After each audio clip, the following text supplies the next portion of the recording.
Ada rencana mau ngelihat villa, lagi mau monitoring villa kita di sana. Oh, lagi bangun villa ya, Bang? Alhamdulillah kita lagi bangun villa di sana. Bang, boleh cek?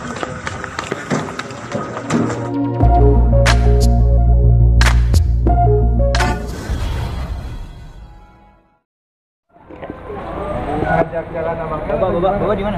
Jalan, iya. Apa? Oh, dijemput ya? Nggak ada anduk. Anduk itu inget tuh. Baru mana nggak balik? Baru bawa motor, Pak. Barang-barang apa lagi ada? Enggak, tadi di mobil ya? Bapak mana, Pak? Apa? Iya, buat jalan-jalan aja, refreshing karena kan kita nanti bakal ada kesibukan lagi yang lumayan padat. Jadi kita memang sengaja minta waktu untuk masukin jadwal supaya ada waktu refreshing lah bareng sama keluarga. Dan kemarin sahabat. Sempet ke theme park yang isinya kayak Halloween gitu. Abang El tampak nggak takut sama sekali. Gimana sih sebenarnya? Takut lah, cuma kan kita kasih pengertian dan dia juga percaya sama orang tuanya.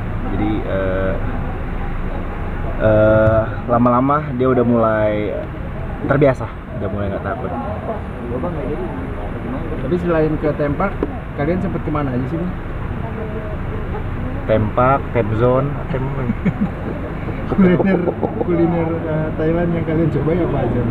biasa lah, klasik lah, tom yum yang nggak jauh dari tom yum, atau masakan seafood lah, karena kan identik identik Thailand itu kan yang cenderung yang asam-asam gitu ya, dan memang termasuk cocok juga untuk lidah orang Indonesia gitu, lidah masyarakat Indonesia, termasuk kita juga menikmati gitu. Jadi untuk luar negeri, persiapan apa aja sih yang disiapin untuk Abang El? Mungkin bawa obat-obatan khusus kah, Bang, atau seperti apa? Ya seperti biasa aja, Abang El selalu siapin, mau dia keluar negeri ataupun sehari-hari kita selalu siapin multivitamin buat abang gitu, karena memang saat ini cuaca cukup cuaca pancaroba ya, jadi memang rentan anak-anak terkena penyakit atau virus. Jadi ya untuk mengantisipasi memang abang diberi multivitamin yang cukup lah. Tapi abang tampaknya anak yang lumayan kuat fisiknya ya, dia jarang rumah sakit ya?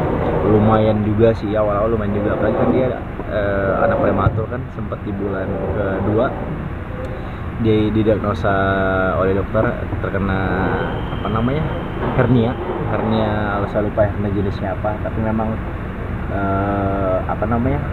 dokter mengatakan bahwa memang itu anak prematur cenderung terkena hernia karena memang jaringan tubuh yang belum sempurna akan membuat si anak prematur ini cenderung akan lebih rentan untuk terkena hernia, dan beberapa kali juga dia sebetulnya sering sakit, cuma memang ya kita nggak selalu expose gitu. Tapi ya memang anaknya gitu, karena tertutupi kadang-kadang ketika dia lagi nggak enak badan, tapi dia tetap masih bisa ceria, masih bisa senyum, masih bisa bercanda sama orang tuanya. Itu kadang-kadang yang buat ngebuat dia terkesannya tuh sehat terus. Tapi ya insya Allah mudah-mudahan nanti perlahan dia udah mulai tubuhnya udah mulai lebih kuat. Sejauh ini sih di beberapa bulan terakhir ini alhamdulillah sih lumayan udah jarang ya lihat dia sakit. Dulu tuh sering dia kayak batuk, tubuhnya tuh lebih rentan terkena penyakit, terkena virus, batuk, kadang-kadang suka mimisan juga gitu-gitu. Netizen banyak yang menyoroti di usianya sekarang Abang El bisa dikatakan anak yang jenius karena pinter banget ngomongnya, Bang. Tanggapan Abang seperti apa? Ya dibilang jenius ya Masya Allah. Kalau memang kita sebagai orang tua hanya bisa bersyukur. Tapi kalau menurut saya sih terlalu berlebihan lah untuk ukuran anak umur 3 tahun. Tapi ya kita sebagai orang tua menikmati tumbuh kembangnya dia dengan baik. Ya memang kalau saya ngelihat dari kacamata sebagai orang tua yang punya anak juga, teman-teman saya melihat ya memang Abang El cenderung lebih lebih komunikatif, lebih reaktif, aktif gitu, dan memang terbilang jarang juga ada anak yang di usia segitu tapi mampu membawa diri. Contoh kemarin dalam sebuah acara di mana disaksikan oleh penonton yang cukup banyak, rame, tapi dia tidak rewel dan benar-benar menikmati apa, dia benar-benar menikmati acara tersebut gitu. Dan ya memang alhamdulillah ya mungkin aja sih karena memang ini ya, karena memang dia terstimulasi, dia sering ngeliat kita dan sering dibawa dengan kondisi rame, dan juga kita tidak membatasi dia ketika ketemu orang. Memang kita dari awal ingin anak kita ini apa ya, anak kita ini jadi anak yang supel, anak yang humble, dan apa, bisa dekat sama siapa aja gitu. Sempat ngajarin Abang El bahasa Thailand kemarin. Gimana sih Bang ceritanya Bang? Sorry kepala Thai. Thai. Gak, itu mah bercanda. Gua mah nggak bisa lah bahasa Thailand. Cuma lucu-lucuan aja. Bang, untuk keluarga holiday kayak gitu diagendakan nggak sih Bang, berapa bulan sekali atau berapa minggu sekali? Atau kalau keluar negeri ada waktu-waktu khususnya? Kita sih nggak.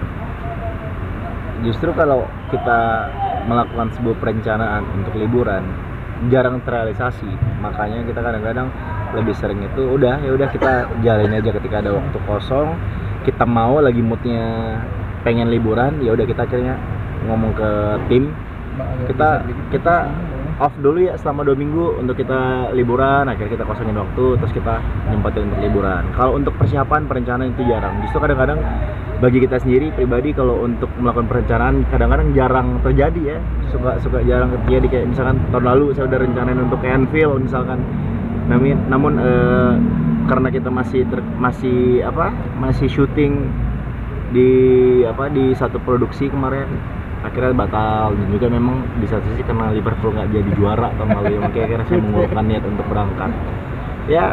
Tapi who knows lah, nanti ke depan siapa tahu nanti kita insya Allah bisa ngerasakan negara-negara yang belum sempat kita kunjungin. Dan saya sendiri bersyukur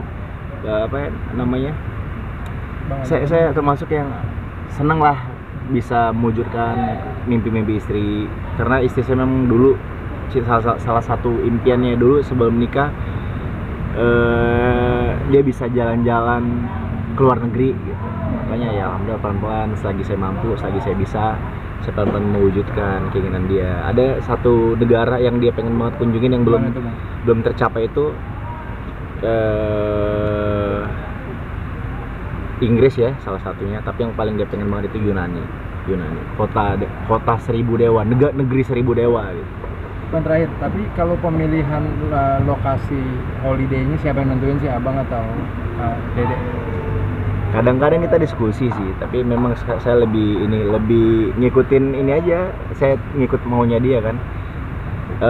Karena saya pribadi kalau untuk luar negeri itu kebutuhan saya cuma satu, untuk nonton bola aja, udah that's it. Nonton bola, ayo kita ke luar negeri asal ada bolanya yang bisa ditonton, pemain yang terkenal, ada event gede kayak dulu ke nonton Liverpool final Liga Champions di Paris, akhirnya kita memutusin ke Paris. Tapi kalau lagi nggak ada bola, ya udah silahkan kamu mau mengajukan kemana gitu.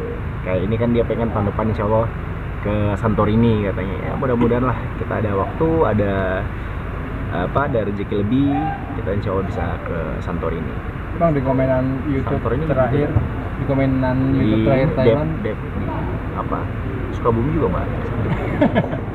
Banyak fans yang bilang kenapa nggak eksplor Indonesia dulu, banyak spot-spot Indonesia yang indah-indah. Sebetulnya ya banyak juga, cuma memang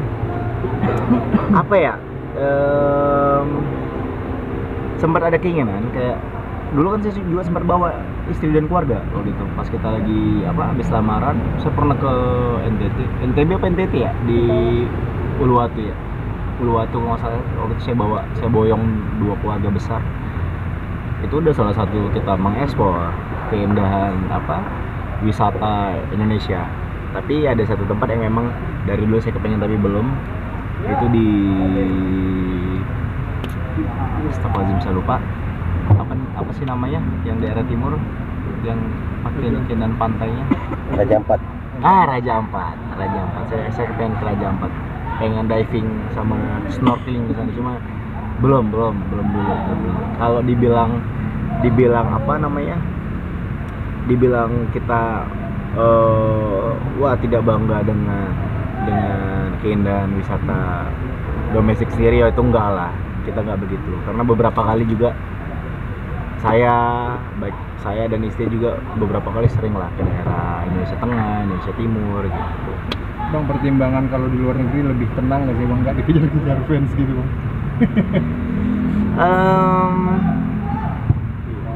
Ya mungkin itu sedikit salah satu pertimbangan. Cuma memang biasanya kalau kita di luar kota, di yang daerah-daerah yang kepulauan gitu, biasa kita memang nyarinya daerah yang terpencil, yang memang